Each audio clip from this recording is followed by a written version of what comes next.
become a legend, a victim of tragedy, who emerges as a symbol of justice. What the hell are you? I'm Batman. But what drives a billionaire to become a crime-fighting vigilante? You got an angry man in pain, seeking purpose in his life. And how do Batman's motivations reflect our own? He is struggling with the very things that you and I struggle with every day. Now, go inside the mind of a superhero. His whole life is a quest to restore meaning. As we use the real-life tools of analysis. There's a technique for people who have fears. It's called exposure. To unlock the psyche of Bruce Wayne, Batman, and the villains who symbolize our darkest desires. I am gonna stop you. You're just a freak, like me.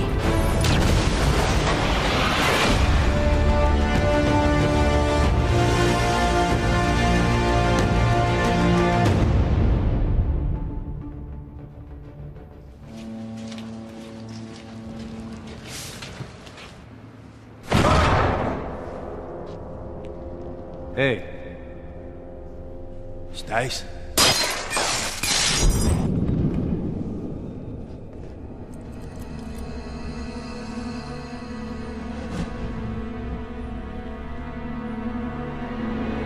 What? What the hell? Crime fighter. Avenger. Vigilante. Hero. Batman is as complex as he is contradictory. Bruce. Rachel's told me everything about you. I certainly hope not.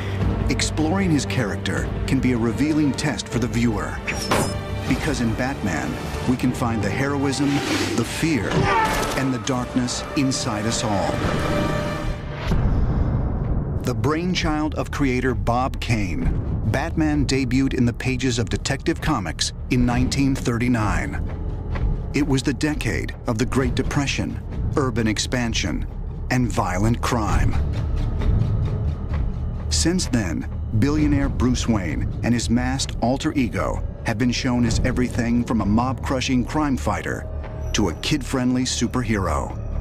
But by the end of the 20th century, Batman had taken on a darker, grittier, and more realistic tone, as writers and filmmakers began adding layers of psychological motivation. In the 2005 motion picture Batman Begins, one of the keys to understanding Batman's psychology lies in a universal emotion: fear.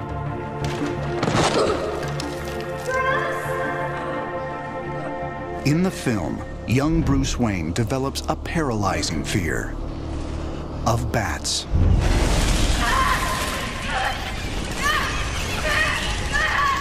Took quite a fall, didn't we, Master Bruce? And why do we fall, Bruce? So we can learn to pick ourselves up.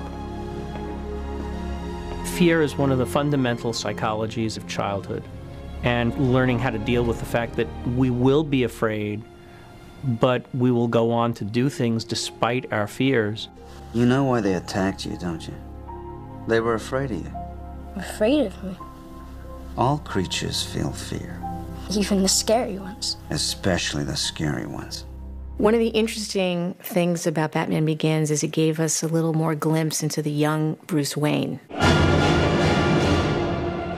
He tends to be a fearful and anxious kid, which is a very interesting choice in temperament to give him. It's almost like he's starting to have a panic attack in the play where it's a callback to the bats when he fell in the Batcave.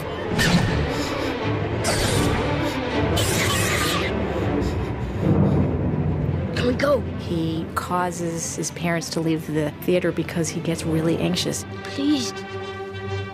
Okay, let's go. Central to the Batman mythology is the notion of choice. That's very, very central to everything. The Batman stories portray the alternatives of good and evil, life or death.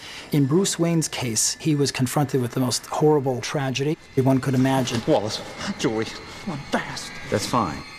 Here you go. Hey!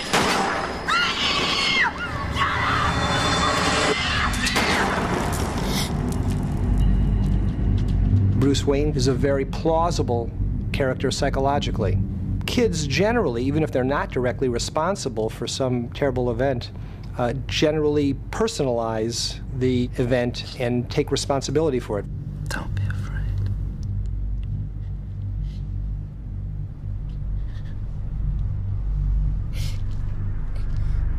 He feels guilty because his fear caused them to go into this dark alley, and they died as a result of it.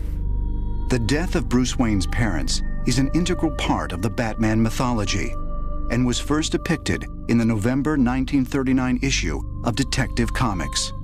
It has continued to be incorporated into almost every telling and retelling of his early history. Here's a kid who, at a very early age, learned that security is temporary, is fragile. It was my fault, Alfred. I made them leave the theater. If I hadn't gotten scared. It was nothing that you did. It was him. It raises a question, which is, am I ever going to be secure? Can I ever trust anybody who won't also be taken away? I miss him, Alfred. And Bruce Wayne is a person who essentially has answered that question, I'm never going to be safe, so I better take matters into my own hands. Rachel, this man killed my parents. I cannot let that pass. You have the ultimate psychological moment of Batman.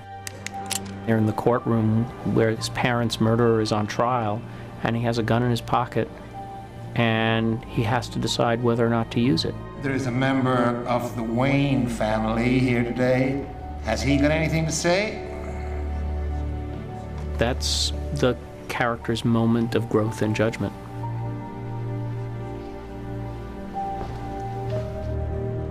When people experience a traumatic event, it often calls into question fundamental beliefs they have. And this is the way that trauma can be a very powerful, positive force in inducing growth. With Bruce Wayne, he became dedicated to avenging, not revenging, but avenging his parents' death and protecting innocent people from criminal acts.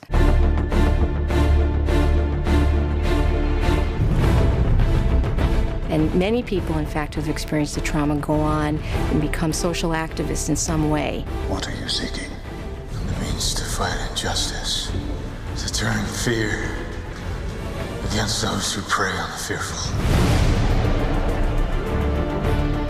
His strength derives really from this extraordinary motivation he has through the tragedy of his parents' death and his attitude to it. And so you're looking at a character who has embarked on this crusade to fight crime. When bringing the character of Bruce Wayne to the screen in Batman Begins, director Christopher Nolan found an unusual psychological parallel in a real-life historical figure, the 26th President of the United States, Theodore Roosevelt. Chris said, to me, the key to understanding the character is that Bruce Wayne is Teddy Roosevelt. Roosevelt's father was New York City's great patrician benefactor. He started the Museum of Natural History. He was one of the founders of the Children's Aid Society. And there's a similarity to Thomas Wayne, who was the great philanthropist of Gotham City. People less fortunate than us have been enduring very hard times. So we built a new, cheap public transportation system to unite the city. Like Bruce Wayne, Teddy goes through deep family tragedy. His mother and wife die on the same day. He goes off to the Dakota Badlands, probably to kill himself. Reforges himself in that situation and comes back and becomes this insane police commissioner bicycling through the city in the middle of the night. He's the Rough Rider, what we know as the iconography of Teddy Roosevelt. That's really the psychology that plays out in Bruce Wayne. Your anger gives you great power, but if you let it, it will destroy you. In the comic book histories, the timely appearance of a bat in Bruce's study gave him the idea for a crime-fighting alter ego that could avenge his parents' death. Originally called the Batman by creator Bob Kane, this second identity was inspired by popular characters like Zorro and the Shadow, wealthy crusaders who cloak their crime fighting behind a secret other self. In Batman Begins, the motives for Bruce's transformation are more psychologically based. People need dramatic examples to shake them out of apathy, and I can't do that as Bruce Wayne. But as a symbol, What symbol? something elemental, something terrifying. In the film, Bruce chooses to adopt the appearance of a bat because it's a creature that embodies one of his greatest fears. The symbolism of using the bat is he's conquered those fears. And there's a technique that mental health clinicians use for people who have fears. It's called exposure. And the idea is in a planned and purposeful way, you expose yourself to the things that you're afraid of. The movie portrayed exposure incredibly well.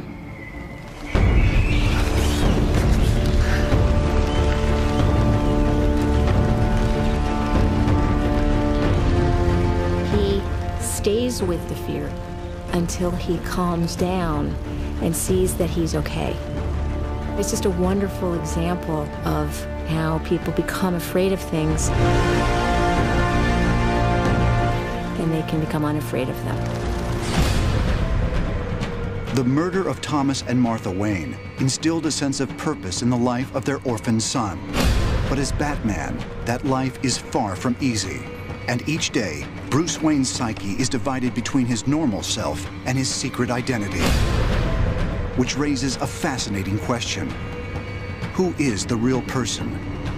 Bruce Wayne or Batman? People are dying, Alfred. What would you have me do? Endure, Master Wayne. Take it. They'll hate you for it, but that's the point of Batman. He can be the outcast. He can make the choice that no one else can make. The right choice. For decades, Batman fans have embraced a hero whose character would unnerve us in reality. A man divided between his daytime life as a philanthropist and businessman and his nighttime crusade as a masked avenger who operates outside the law. He is trying to integrate this ever-going conflict that he has between good and evil with the person that he thinks he is, more importantly, the person he wants to be. In the early 20th century, Swiss psychiatrist Carl Jung explored the link between the conscious and the unconscious mind. Jung believed that in all of us, a struggle wages between the socially acceptable self and what Jung called the shadow side. Batman embodies the shadow side. He looks like evil. He operates like an evil guy. Where are you? Here. He operates outside society, and yet his values are the values of a virtuous man. He is a perfect union of the two sides of all of us, the good and the evil that coexist in human life. Theatricality and deception are powerful agents. You must become more than just a man in the mind of your opponent. In the film Batman Begins, Bruce's choice to take on the identity of a bat not only taps into his own childhood fears, but into the fear most people have about the flying creatures. In popular culture, a bat is a threat. It comes out at night. It's something you can't really see, but it can bite you, it can suck your blood. So what Batman does is take the iconography of evil. Look at medieval paintings of devils, demons. They have often horns and bat wings. Bats in every culture except the Chinese that I know about are symbols of evil, of the dark side, of death, of Satan. And that fascinates us. People are always fascinated by evil. Partially, I think, because it's an unacknowledged part of every one of us. And Batman puts that in your face. Why bats, Master Wayne? Bats frighten me. It's time my enemies shared my dread. History has a lot of examples of people taking symbols that are initially negative, initially hateful even, and getting ownership of them. In the Nazi era, homosexuals were branded or forced to wear a pink triangle. Well, in recent decades, the pink triangle has become a symbol of liberation for homosexuals. Bruce Wayne's done the same thing. He's taken a symbol of all that is scary, unpredictable, and chaotic in the night, in the world, and owned it. By the same token, you could say that the choice of the bat which is able to soar above society, upwards towards the heavens, represents this aspirational purpose or dynamic that seems to be motivating his behavior. Well, well, you took my advice about theatricality a bit literally. He's created this symbol, and that symbol can't have limits. He can't show weakness ever. And so you have the fight between what is good for Bruce Wayne and what is the right thing to do for Batman, and the two of them are not always compatible. Of course, there are other ways of channeling anger and loss, like psychotherapy. Well, why doesn't Batman just go into therapy? Why does Bruce Wayne just go into therapy and then be cured of Batman? The reality is that the Batman persona is the true persona, in our opinion, the way we handle the stories, and that Bruce Wayne is the mask. Batman's just a symbol, Rachel. No, this is your mask. Your real face is the one that criminals now fear. Which is the true man? The Bat or Bruce Wayne? Since the birth of the superhero era, a lot of psychologists have talked about the multiple roles that we play in everyday life. There's an identity that we play with our spouses, identity we play with the coworkers who work beneath us, and the coworkers who work above us. For Batman, you've got the billionaire playboy, which I think most people would say is not the real person, and that's just a persona, it's an act. Then you've got Bruce Wayne when he's not playing the playboy, and then you have Bruce Wayne when he's wearing the Batman costume. They're facets of the same core personality. Which is the real identity? Is it Bruce Wayne or is it Batman? And I think that the really cool answer, of course, would be to say, oh, it's Batman. But I think that that misses the point. What defines the character is the essential humanity that Bruce Wayne possesses. You are my greatest student. It should be you standing by my side, saving the world. I'll be standing where I belong. Between you and the people of Gotham. The core of his identity always remains Bruce, because it's his formative experience as Bruce that fuels both. Batman is a tool he puts on to accomplish what he needs to do. If Batman's true personality remains a subject of debate, so do his motives for fighting crime.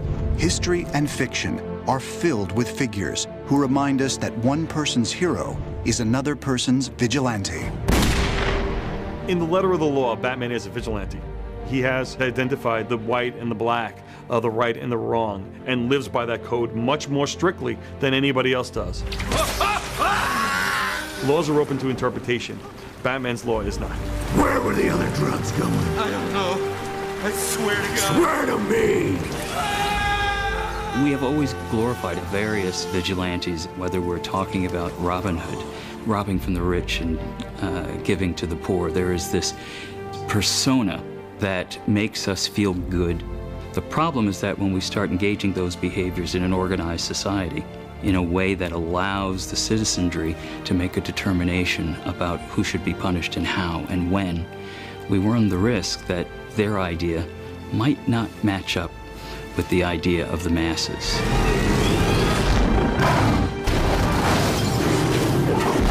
What he's doing is really outside the law.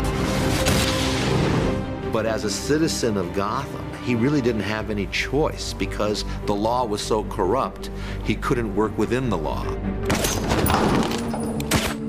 But on the other hand, Batman has one rule. He will not take a life. I will not become an executioner. He's got systems that he orders his behavior by to try and restrain his natural instinct for violence or for revenge or whatever dark impulses that drive him. A lot of what makes him Batman is the ability to control himself, to be able to be disciplined. In many situations in life, success requires that we regulate our impulses. Somebody drives into a parking space ahead of us, and instead of ramming into him, which I'd love to do, I suppress that. I exert self-control. Self-regulation is like a muscle. We have, all of us, a muscular ability to regulate our impulses. Bruce Wayne is a man who's developed that muscle. He has worked that muscle out. So now he has a stronger capacity for self-regulation than anyone else. That's almost his superpower. The power of self-control. If you finally learn to do what is necessary, I won't kill you.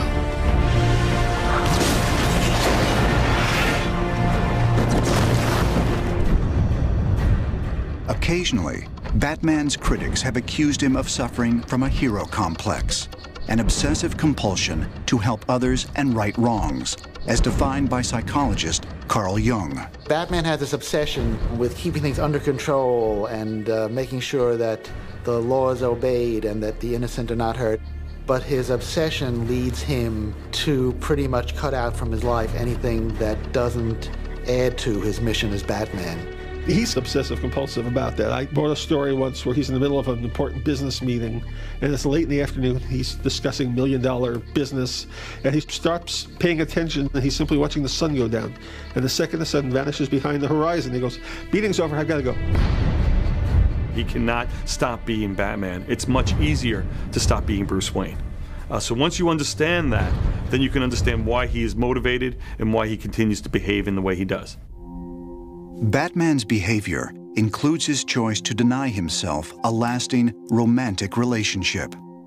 You once told me that we'd be together. Bruce, don't make me your one hope for a normal life. Did you mean it? Yes. Bruce Wayne's very capable of falling in love. You might even say that's his Achilles heel, almost his kryptonite. He can have the greatest technology in the world, the greatest weapons in the world, but his heart has no shield. His heart can be broken. So if you're Bruce Wayne, falling in love is a very dangerous thing because it's possible that the person that you fall in love with will get hurt as a direct function of that person's affiliation with you. You look nervous. He doesn't want to love that openly with the fear that that person might be lost to him the same way his parents were. This is what makes him a hero. It's easy to make a choice if it has no consequences for you. With Batman, the consequences are monumental. Not just life and death, but the kind of life that he lives.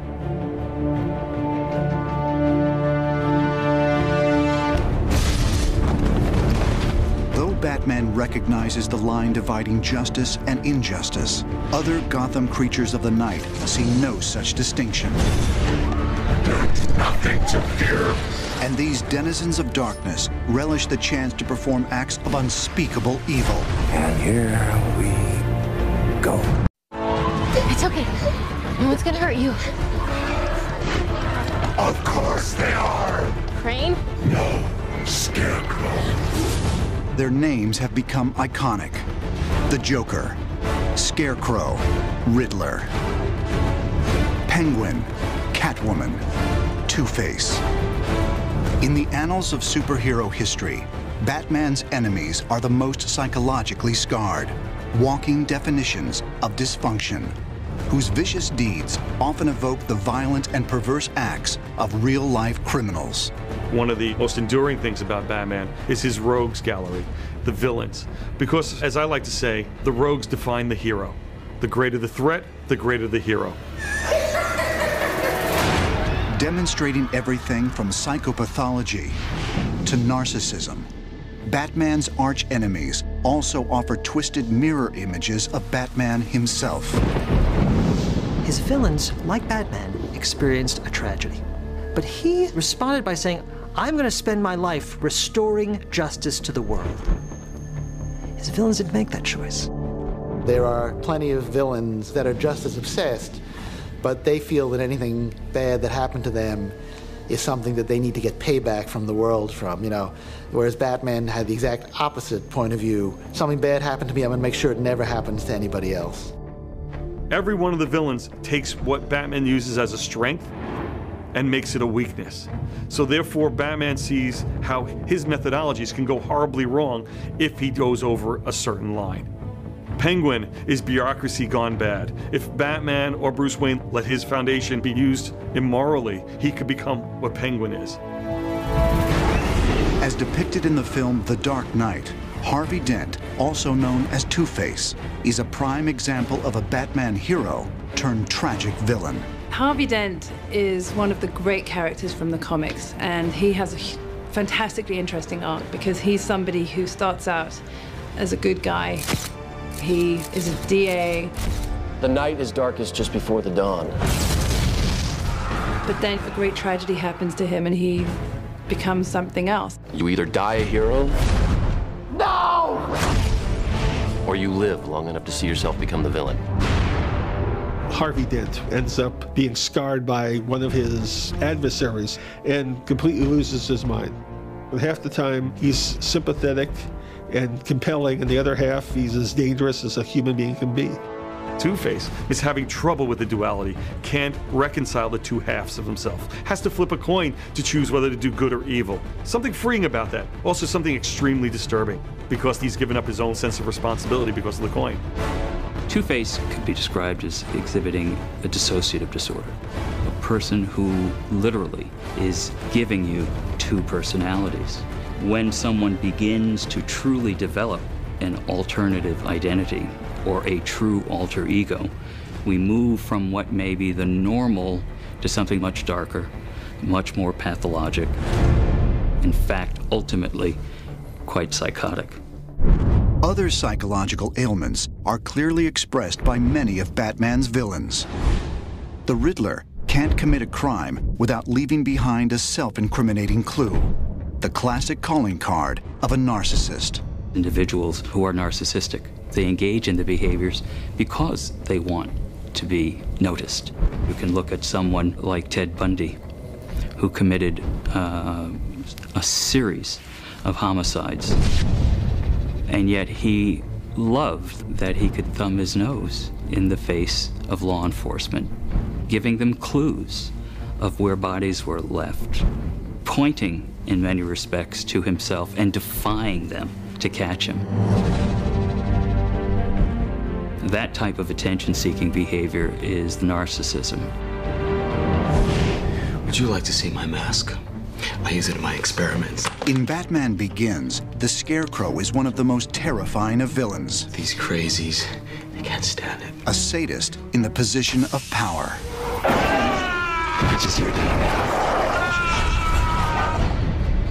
We meet the Scarecrow as a doctor at Arkham Asylum. He's used that entrusted place to experiment with chemicals and drugs. He enjoys watching people's minds completely snap as a result of the use of it. There's nothing to fear but fear itself.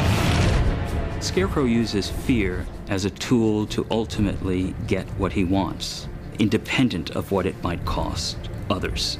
This is an individual generally not psychotic, but very intense in their need to self-aggrandize.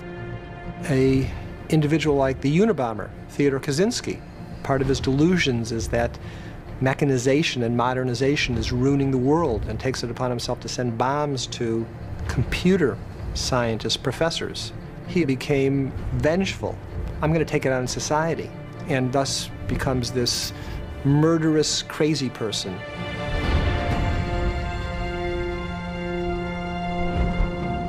Eventually, each Batman villain ends up, however briefly, in Arkham Asylum, Gotham's institute for the criminally insane. But do villains like Scarecrow and Two-Face truly meet the legal definition of insanity? In every psychiatric text that's published, you will find nowhere on any of its pages the word insane. Because insane is a legal, not a clinical term. And here's the best example of why the public can be so confused. Jeffrey Dahmer. How can a person who kills his victims, cuts them up, has their heads in the freezer, not be crazy? And yet, he did not meet the test of insanity in Wisconsin. The test for insanity is knowing that the act was wrong and not having the ability to conform behavior. He doesn't meet that test. He did it because he wanted to. While most Batman villains operate under the influence of some form of psychosis, one rival is completely in control of her faculties. The whip-wielding jewel thief Selina Kyle, also known as Catwoman. Over the years, Batman and Catwoman have had a complicated on-again, off-again relationship. But Catwoman's villainous nature hasn't stopped Batman from pursuing her for reasons other than her crimes. Catwoman is one of the few people in the world who wouldn't be in the kind of danger your average woman would be with Batman. She's as dangerous as he is. So he found someone who was kind of his equal. Batman's well known to have had a dalliance, and more than a dalliance, with Catwoman. They have an affinity and a lot in common in terms of dressing up and jumping off rooftops. But ultimately, Catwoman, while not a terrible person, crosses a line that Bruce Wayne and Batman don't cross. Batman still operates within a moral code that's quite strict. So this is the challenge for Catwoman and Batman, as attractive as she is in all of her incarnations. He cannot accept her because even as lines between right and wrong are gray, he still sees those lines and he won't cross them. Lust, greed, revenge, and a hunger for attention are all compulsions that can lead a human being into a life of crime. But the Dark Knight's deadliest enemy is perhaps the most difficult to fathom. Armed robbery, double homicide. Got a taste for the theatrical like you. And to unlock his secrets requires a journey into the ultimate heart of darkness.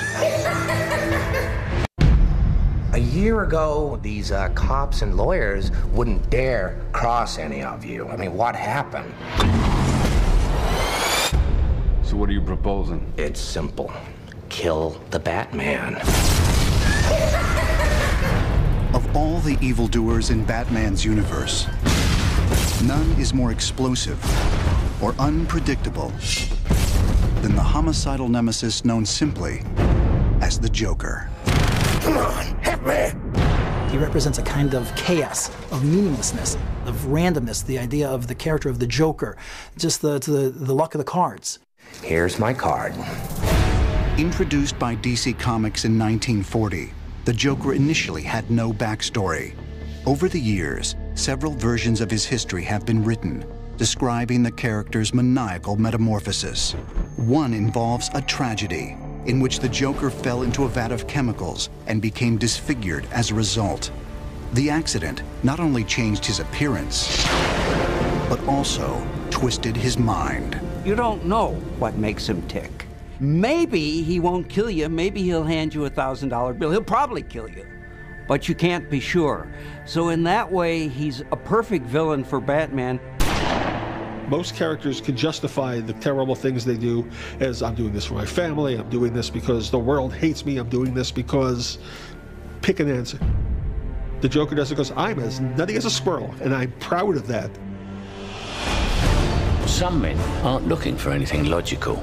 They can't be bought, bullied, reasoned, or negotiated with. Evening, Commissioner. Some men just want to watch the world burn. Let's put a smile on that face. Most criminals are motivated by the desire to gain greater wealth or gain greater power. Plus, I have kids to feed. Well, you don't like falafel? Or to exact some form of revenge. There's a clear motivation which is understandable for what's prompting their behavior. In the case of somebody who's mentally ill, you can't necessarily predict what they're going to do because their motivations are not the normal ones. For example, an individual such as John Hinckley, who believed, amidst his psychosis and narcissism, that if he were to assassinate the President of the United States, Jodie Foster would fall in love with him. You see quickly where the logic in that line of thought falls apart. Why so serious?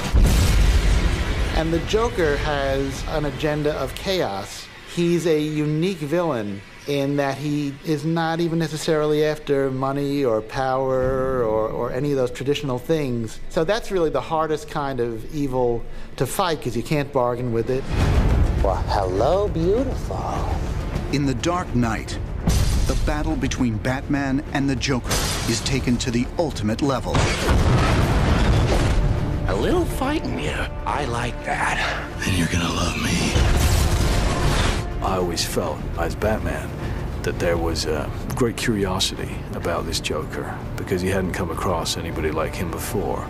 This is another character like himself who will not compromise whatsoever. I think the Joker is the logical response to a character like Batman.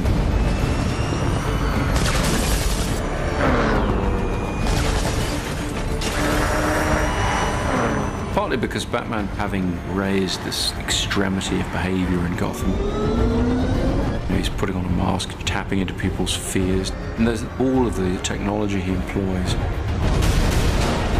He's distinguishing himself to fight crime. Now there's a Batman. And that immediately raises the question of, is he prepared to go outside the law? How far is he prepared to bend the rules? They are dark reflections of each other. They're both men who operate outside of normal social norms. They're both highly talented, highly gifted at what they do. So they have a lot in common. Every yin has a yang, every positive has a negative. Batman is sane and logical, uses his mind to solve problems and solve crimes, and the Joker is a complete raving lunatic. Batman says philosophically, we can acknowledge an imperfect world, we can acknowledge that we have to step outside of social norms, but that doesn't make the social norms meaningless. The Joker says the presence of random injustice means that there is no justice. The fact that innocence can be destroyed means there is no innocence. So your life is a joke. Now, when someone says your life is a joke, that's a challenge. It's not just a physical challenge, it's a moral challenge, it's an intellectual challenge. And Batman can't let that go. Because the Joker isn't just threatening him physically, he's threatening the premise of Batman's existence. That's why it's such an epic discussion that they're having. And of course, it's played out physically, it's played out in fights and punches and gunshots.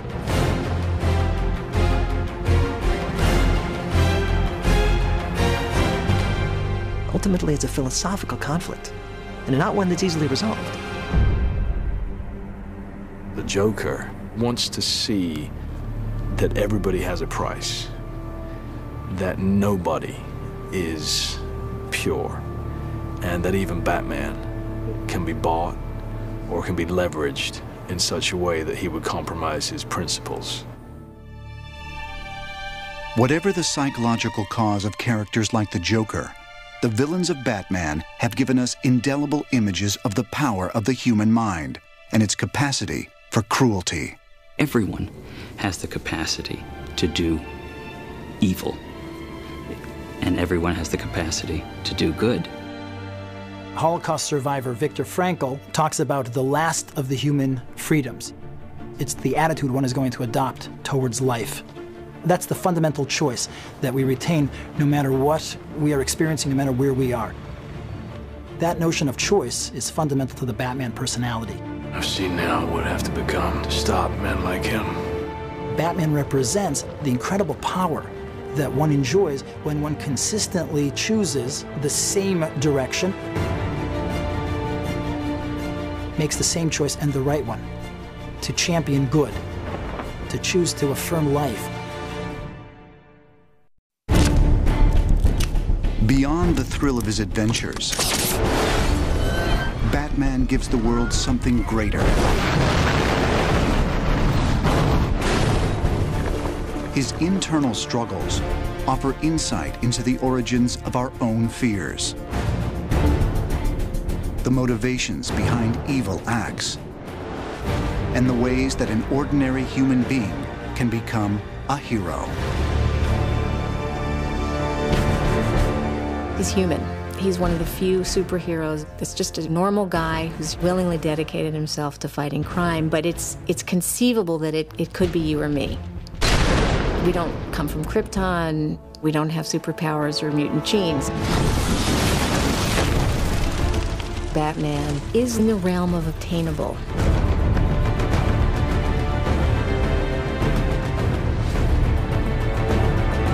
I think Batman's the most relatable of superheroes because he's not really technically a superhero. He doesn't have any superpowers except his extraordinary capacity for self-discipline.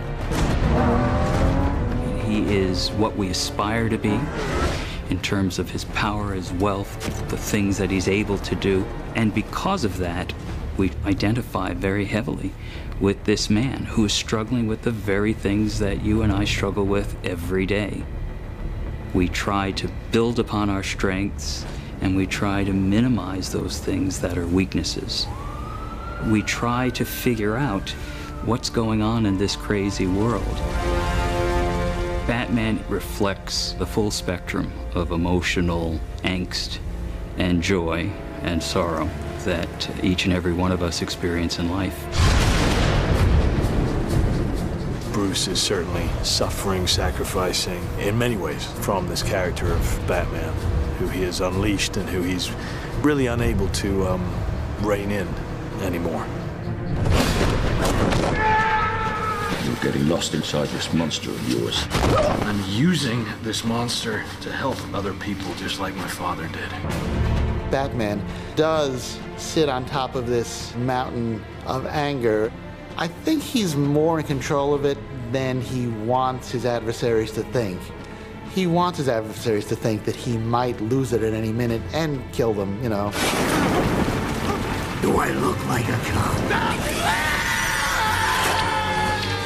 It works in his favor that you think he's completely unpredictable, which really the Batman myth speaks to. I mean, it's all about where's this thing that I never thought could happen gonna come from? You know, who's gonna step out of the shadows and kill somebody I love? Some people talk about Batman as a damaged individual, as a person who is still playing out his childhood wounds. I don't find that a very compelling interpretation, because that doesn't make him a hero. If he's damaged, he's less than us. Batman's a hero, he's more than us. I find compelling the interpretation that says, here's a man who faced tragedy, and he made some choices to rise above it. He used that tragedy to improve himself and to improve the world.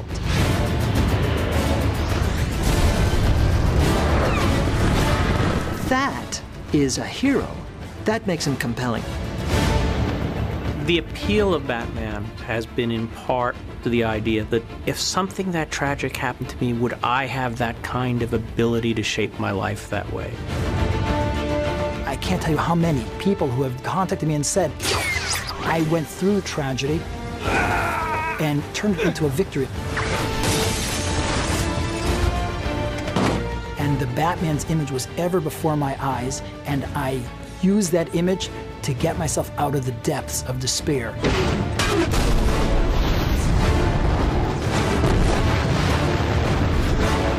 He's flying on rooftop!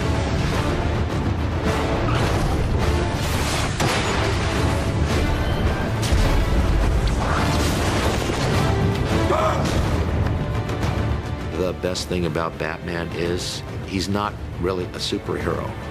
He's a human. Like your father, you lack the courage to do all that is necessary. And he shows us the greatness of what humans can be. I am gonna stop you.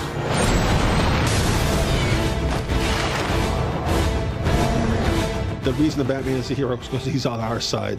He is the balance. He is the cosmic balance to all the insanity. Hit me!